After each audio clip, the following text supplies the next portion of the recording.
సకల దేవతా స్వరూపుడు శ్రీ షిరిడి సాయినాథ్ మహారాజ్ గారి పాదార విందాలకు శిరస్సు వంచి నమస్కరించుకుంటూ మేఘశ్యాముడు బాబాను ప్రతిరోజు 2 చోట్ల పూజించేవాడు. మసీదులో బాబాను స్వయంగా పూజిస్తూ ఉండేవాడు. వాడాలో నానాసాహెబ్ చంద్కోర్ ఇచ్చిన పటాన్ని పూజిస్తూ ఉండేవాడు. ఈ ప్రకారంగా 12 నెలలు చేస్తాడు.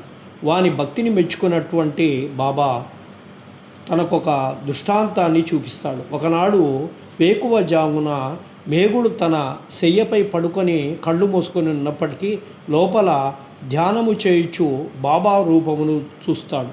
బాబా అతనిపై అక్షతలు చల్లి మేఘ త్రిశూలము గీయుము అని చెప్పి అదృశ్యమవుతాడు. మేఘుడు బాబా మాటలు విని ఆతృతగా కళ్ళు తెరుస్తాడు. బాబా కనిపించలేదు, కానీ అక్షతలు అక్కడ ఉన్నది గమనిస్తాడు. బాబా వద్దకు పోయి చూచిన దృశ్యాన్ని గురించి చెప్పి త్రిశూలము గీయటకు ఆజ్ఞ ఇవ్వమని చెప్పి అడుగుతారు. బాబా ఇట్లను, నా మాటలు వినలేదా? త్రిశూలమును గీయమంటిని.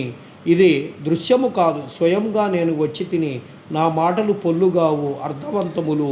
మేఘుడు ఇలా పలుకుతాడు, మీరు నన్ను లేపినట్ల భావించి తిని తలుపులన్నీ వేసి ఉండగా అది దృశ్యం అనుకుంటుని. బాబా తిరిగి ఇలా జవాబిస్తారు, ప్రవేశించుటకు నాకు వాకిలి అవసరం లేదు, నాకు రూపము లేదు, నేను అన్ని చోట్ల నివసిస్తూ ఉంటాను. ఎవరైతే నన్ను నమ్మి నా ధ్యానమునందే మునిగి ఉంటారో వారి పనులన్నీ సూత్రధారినై నేనే నడిపిస్తాను అని చెప్పి అంటారు.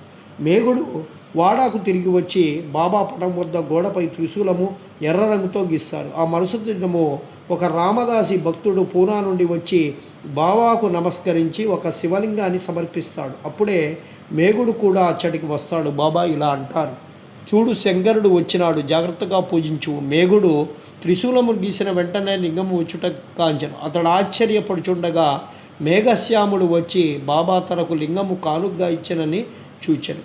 దీక్షిత్ దాన్ని చూసి సరిగానది తన ధ్యానములో కనపడి ఉన్నదని సంతోషిస్తాడు. కొద్ది రోజులలో త్రిశూలమును వ్రాయుట పూర్తి కాగా బాబా మేఘశ్యాముడు పూజ చేయుచున్న పెద్ద పటం వద్ద లింగమును ప్రతిష్ఠిస్తాడు.